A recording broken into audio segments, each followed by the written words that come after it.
You have to write it down. You have to have your map and plan on where to go. But more importantly, like you have to allow yourself to believe that those things can happen. You can make that happen. And if it doesn't happen today, you can go after it again tomorrow. You won't even know if it works or if it's going to have success or not until you go and try and make it happen. And then if you fail, man, you're one step closer to success. You just got to do it. Your network is your net worth. Come listen to some of the most successful people I know share invaluable knowledge, stories, and advice in real estate, business, and beyond. This is Weiss Advice. Whether you want to take your business or personal life to the next level, look no further. Welcome back to another episode of Weiss Advice. I'm your host, as always, Yona Weiss, and with me today, the one and only Abel Pacheco is in the house. What is going on, my friend? Yay, I'm excited. Get to hang out with the one and only Yona Weiss. Man, I'm doing good, brother. I'm excited we get to hang out for a little bit here. I am too. It's been a while. It's been, time to catch up and to hang out a little bit. So I haven't seen you in person for a while, but it's definitely good to reconnect always over the podcast. So if you guys don't know who Abel is, let me give you a brief introduction. He is based in San Antonio, Texas. He's an incredible person, by the way, if you don't know who he is. He's the president, CEO, founder of 5T, 5 Talents Commercial Real Estate. He is the host of the 5 Talents podcast. He's been investing in real estate for over a decade and has gotten into multifamily syndications over the past several years and has just blown up with it, just taken off, helping, hundreds of people invest passively in commercial real estate. And, and showing us how to do it right. That's really what it's all about, right? I love it. Thank you so much. Yeah, man, that's a great background. And I got to get connected with individuals like you, which are super humble and appreciative and all the things, man. You are an amazing individual that gives back to others, helps people. And as soon as I got an invite to the show, I was like, man, I'm pumped. I'm ready to go. So yeah, man, thanks for having me, Yona. Thanks for having me, brother. It's my pleasure. You're great person. Like I said, we've been in touch for a couple of years already. And, this has been something I've been wanting to do. The reason I started this podcast, one of the reasons in the first place, is just give a platform to share the people that I know that are successful. And as I mentioned in the introduction, right, I interview the most successful people that I know. I'm not looking out there to go and interview some guy who's on Wall Street that I've never met before. I want to talk to people that I know, people that I appreciate, and I know what you're doing. So I'm kind of giving you some kraut to our listeners that they know, oh, okay, this is a real guy. He's doing the right thing. So if he's connected with Yona, let's do it. You definitely make it easy for us to have success on our side. I'll tell you that. So every one of our investors are like, hey, am I going to get in one of your deals? It's going to have some tax losses. I go, heck yeah. Let me talk to the cost set king over here. So lately, I know you've seen some of our deals. I'm like, man, you make it easy for me to turn around and provide some good opportunities for others to invest in, man. So it's cool. Happy to spend time with you. Absolutely. Now, you weren't always in the multifamily syndication space, right? You did for a long time. And I think you're still involved with single family fix and flips, and you were a broker for a while, right? Tell me a little bit about that. Yeah.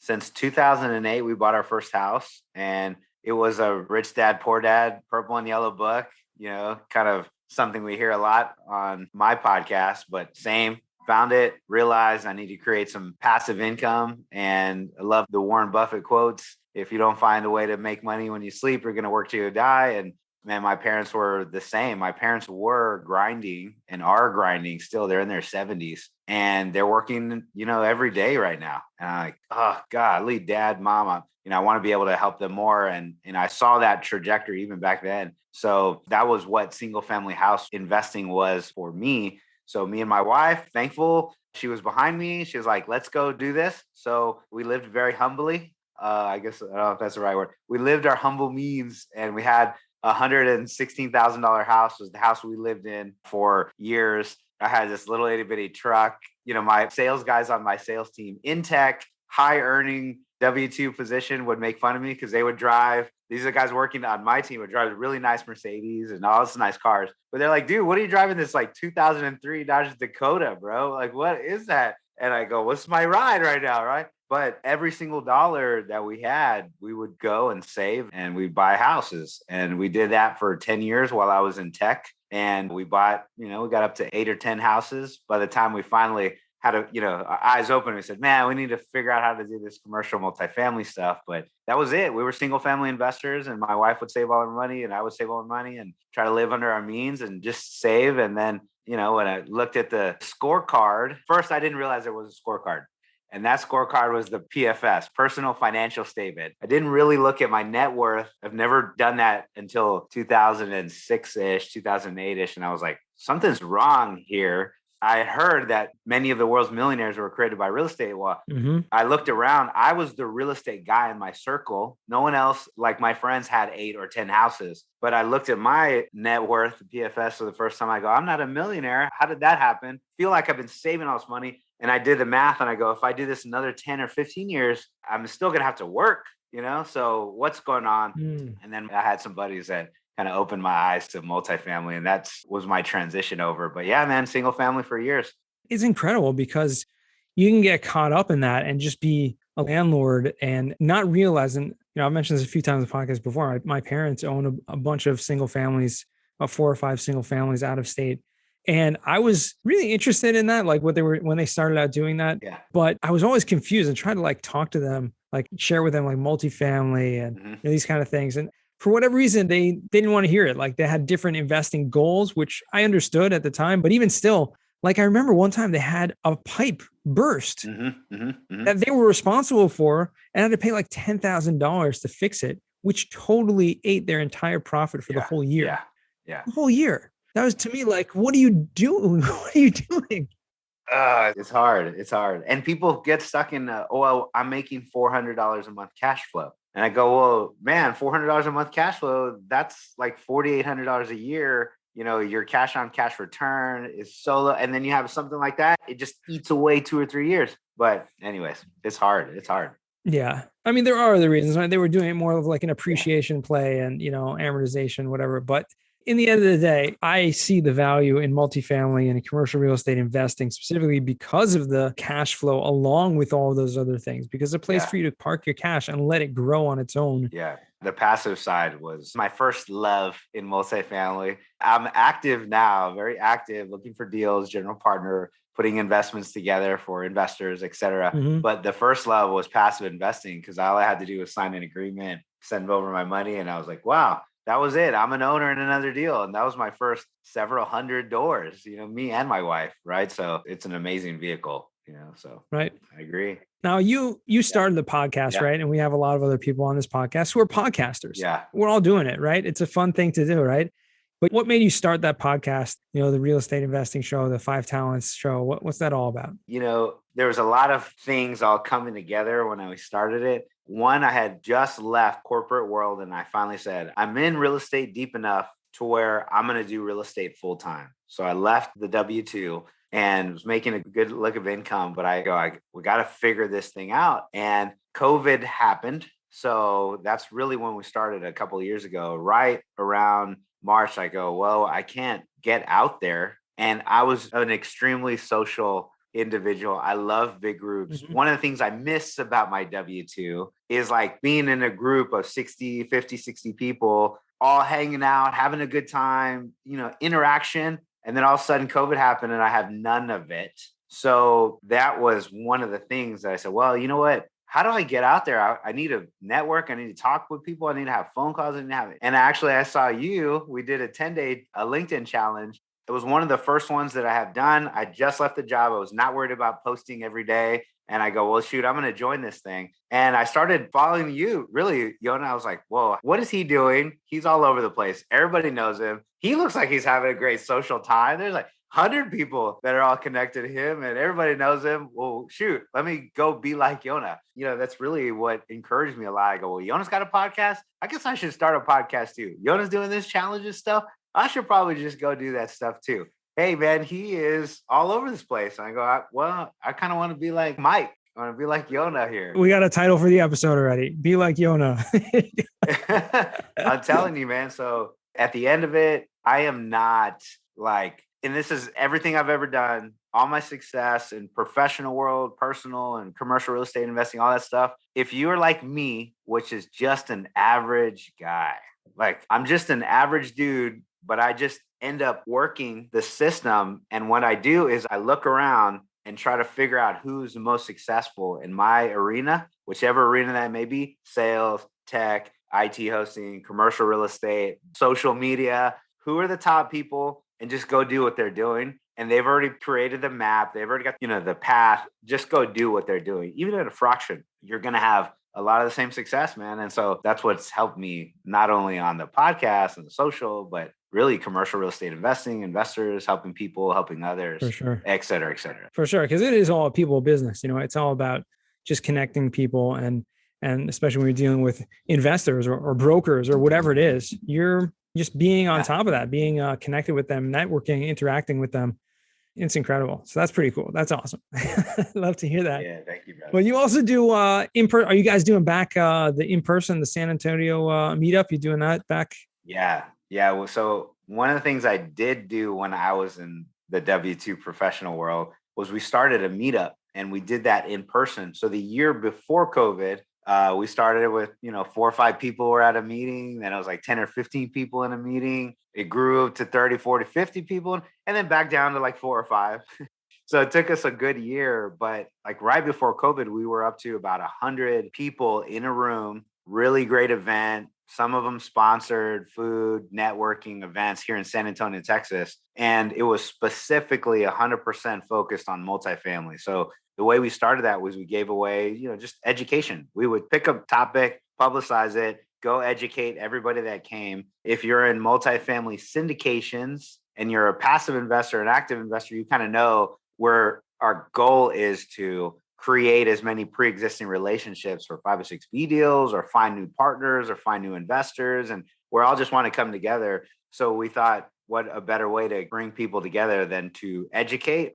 There's no fees, no charges, no whatever. Let's just give away the education. Here's how we're doing it. And then the back half of every meeting is networking. So that was the in-person thing. When COVID happened, we did do virtual. Every 2 weeks, we would do like virtual webinars, right? Here's the information, here's the information, here's the information. So that was good. And we were itching, like, man, I don't know when the right time was, kind of worried about it. I was on lockdown. My wife had me on lockdown. We have a 4-year-old and a 2-year-old today. So, it was a 2 and an infant right when everything happened. And she's like, you're not going anywhere, right? And that was pretty much me for like a whole year. So as soon as we get, I'm all vax stuff, right? I'm like, yeah, take my vaccine. Can I go? Yes. Okay. So we started doing the meetups back, and man, I'm excited. We do them about once a month now. And we've had a lot of, back to 60, 50, our big ones, 75, people. So happy to do that meetup. And it's just same thing, networking, creating the environment, local Texans for us. And we even have some visitors every once in a while from other states and other countries. And I'm like, awesome. You came all the way over, wherever you're at for us? Like, well, I was in San Antonio and I knew you guys were there. I wanted to come to your meetup. I was like, perfect, man. Awesome. Yeah. That's awesome. Well, you guys, if you're listening to this and you're anywhere in the vicinity of San Antonio, Texas, definitely check out the monthly meetup. We'll make sure to put a link in the show notes for that, or just find Abel on social media, that's plug him to that later on.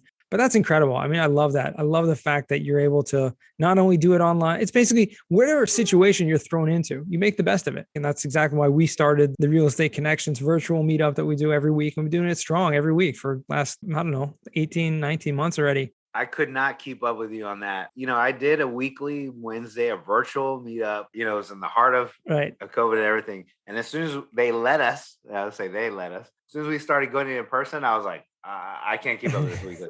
I don't know how you do this weekly every single week, bro. It's amazing. It's crazy. It is crazy. But you know what it is? It's the people. Like, everyone still wants to come back, So when you have everyone that is listening to that or tuning in or participating and doing the networking, it's, we have people from all over the country, all over the place. And so it's not something that you can't just go and then have these meetups with people, go and have coffee with someone, who's in San Diego or is in Seattle or Minnesota. Yeah. And you get all together now. That was the beauty of this whole virtual part of it. It was like a blessing in disguise for me, because I now have connections all over the country. And before a couple of years ago, it was mainly, San Antonio, Texas. Mm-hmm. And now I feel like, I've got a bunch of friends all over the country. Right. A bunch of different spots. We want to go hang out in one state versus another. I think we have friends there. Exactly. That's incredible. Like, whenever I go travel, like, I'll put out And I didn't even think it was possible beforehand to do something like this. But nowadays, if ever I go somewhere, I'll just put it out on socials like, Yeah. hey, I'm going to be in Charlotte next week. Who wants to hang out?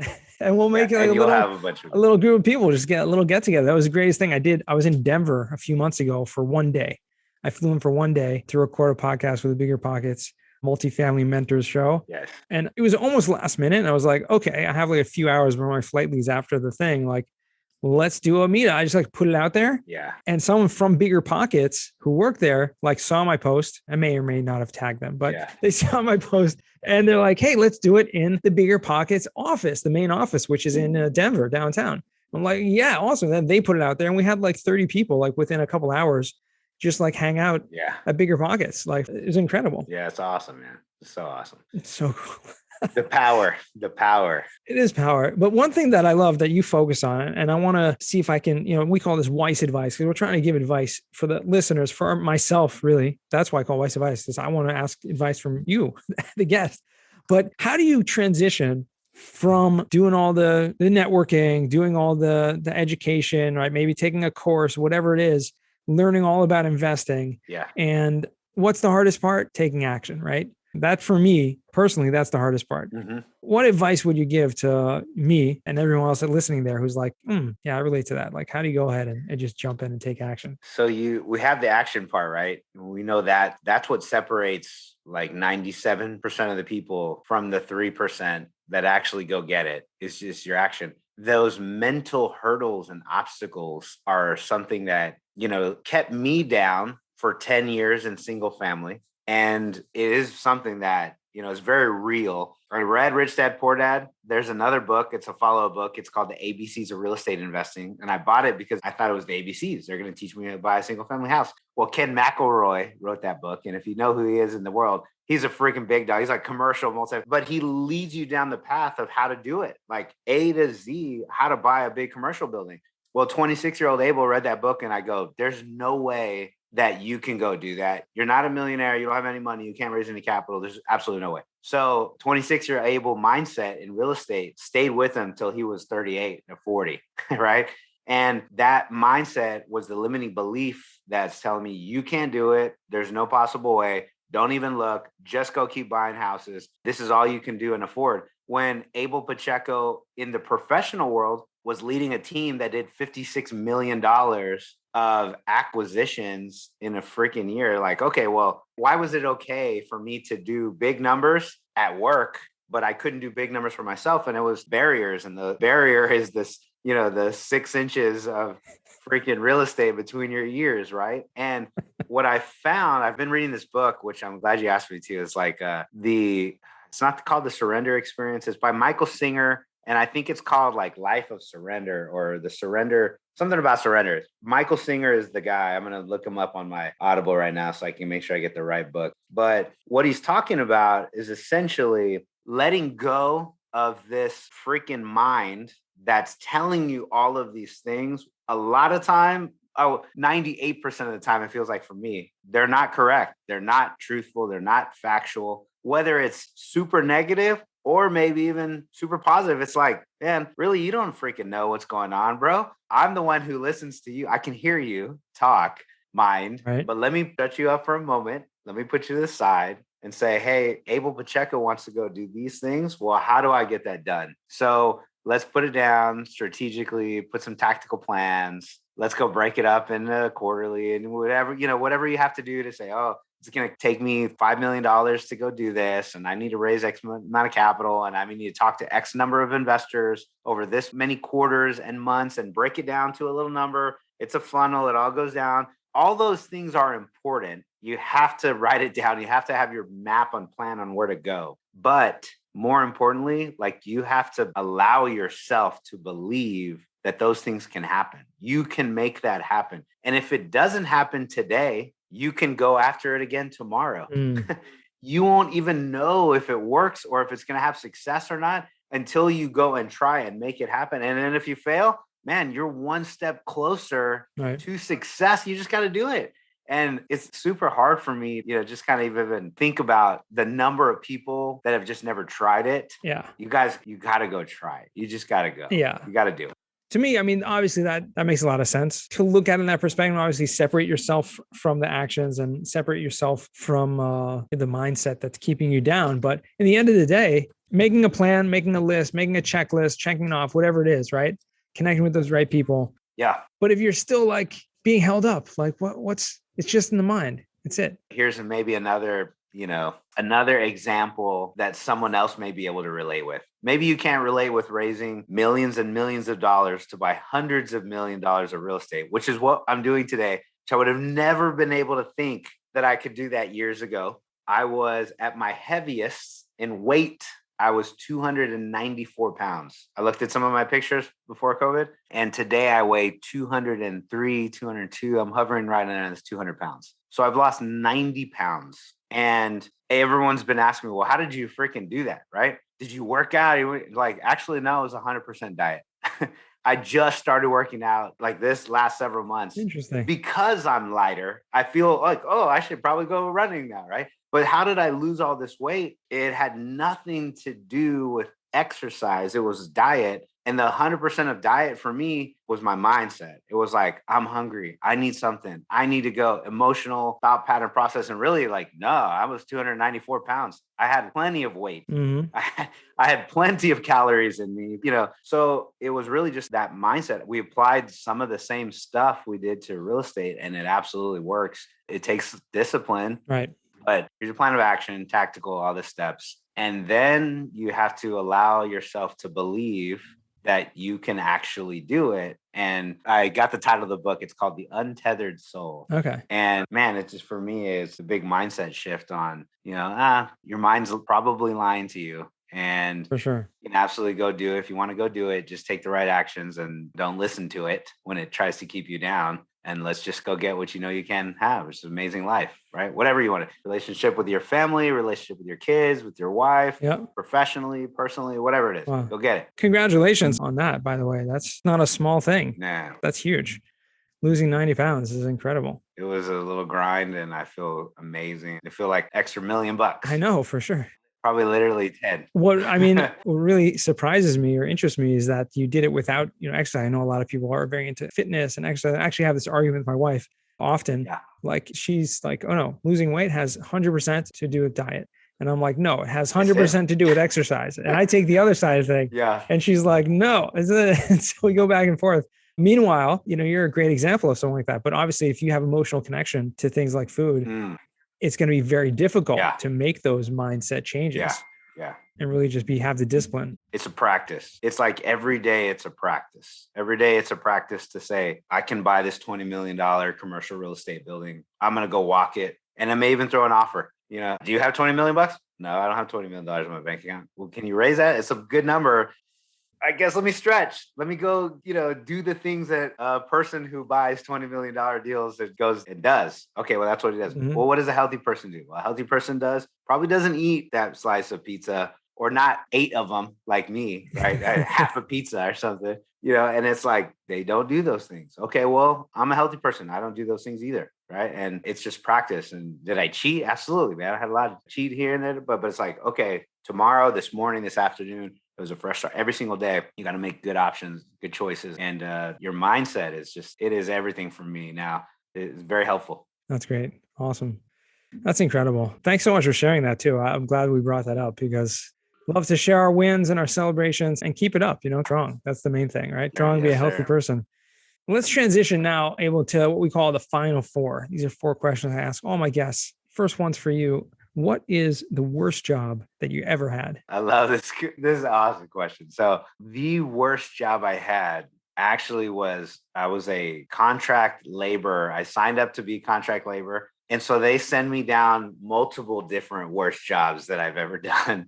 And it was horrible. The most vivid were 2 that I can remember. If you've ever, gone to any sporting arena where people are eating nachos and hot dogs and drinks and beer and everywhere, well, all of that trash that gets thrown around in the stadium floors, someone's got to pick that up. And there's no automation of that, baby. So it was Abel Pacheco at one point picking up people's nachos and cheese and beer and drink and sticking my hand.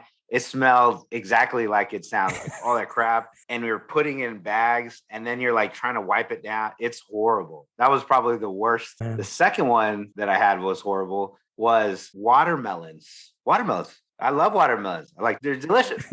Well, if you've ever bought a package of watermelons in a nice prepackaged, chopped, sliced, ready to go thing at your grocery store, the process to that is there is a huge box, wooden crate type of thing Right. that comes over on the forklift, and it gets dropped down beside somebody. And somebody's got to reach in and grab dirty watermelons, like they were pulled up from the ground, Right.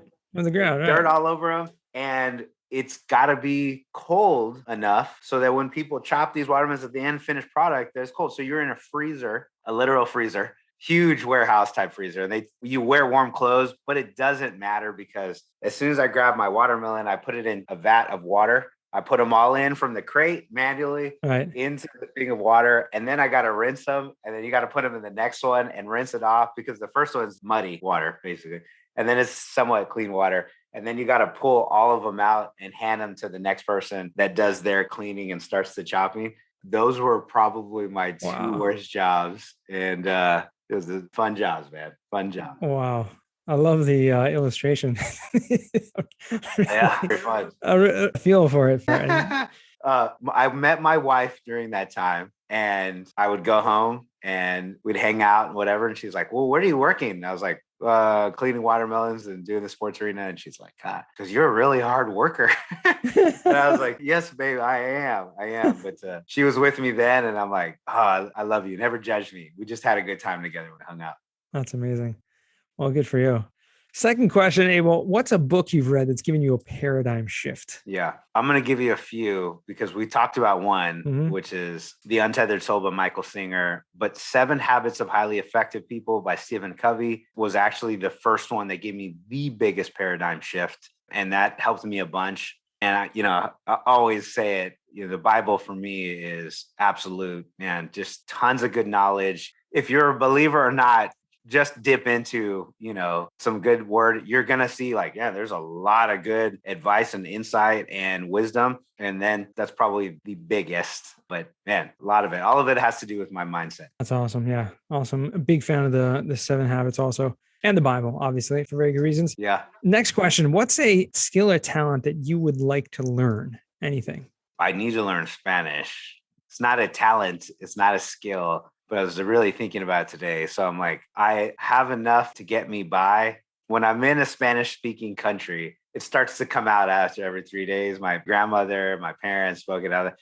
I'm not 100% fluent. So I don't know if that's a skill or talent, but I'm like, man, I need to get really some Spanish part of it. Yeah. So that's what I'll tell you right now. I'm going to put it out there because I'm going to start. There you go. And they're going to come to the house and hang out with my kids. So I literally just thought about this yesterday. I was like, you know what? We should probably pay somebody to come out and do some Spanish lessons for me and the kids, and my wife will get it, and my kids are going to be there. This is going to be fun. So anyways, I thought I'd put it out there in the virtual ether and all the good stuff. So I got to do it. There you go. I appreciate that. Awesome. Well, we'll look forward to that. Yes, sir. Fourth and final question. What does success mean to you? Yeah. This question is a deep one, or it can be, right? And I think a lot of it for me is being able to provide for me and my family. Extended family is my big, hairy, audacious goal. There's a lot of extended family that I would love to financially help and provide for, and them not having to go to work. My mom, my dad, my wife's mom and dad. So those things I'm just going to add those into that, success category for me. But it's the time with loved ones. It's like, man, money aside, time is more valuable than anything there. So I know we think of time equals money, and money, the more that I have, the more time that I have. I think there's a relation to that. That's correct. But if I had no money, $0, you can still enjoy and spend time with loved ones. And that's going to make you more fulfilled, I think, than any dollar amount. So the more of that you can go and create for yourself. And I would gather that most of us that are watching this show are not, broke. We all have money. So we're like, okay, well, if you have it, now you got to carve out the time. That's the most important thing. It's going to provide you fulfillment, I think, in your heart and your mind, all that good stuff. And So that's really that success part for me. It's like, man, how do I do that? How do I do that? Absolutely. Yeah. I think we all, many of us, at least myself included, can relate to that for sure. That aspect of success. It is a deep question. I love the fact that everyone has a different approach to it slightly. Yeah. I want to hear, but this has been, sorry, the last thing on this. No, go ahead. That's it. At my grandfather's funeral, my uncle read a passage and he ended it with, ultimately he wanted to hear, "Well done, my good and faithful servants." And ultimately I want the same. I want this, to be at the end of it. It's like, hey man, good job. You did great. So that's it. How do we lead a life from here to there every day to make it happen? Right. Yep. That's right. How do we fulfill our purpose in this world? It's we're here for a short amount of time, and try to maximize every day. That's what it's all about. Yes, sir. Abel, how can our listeners find you or reach out to you?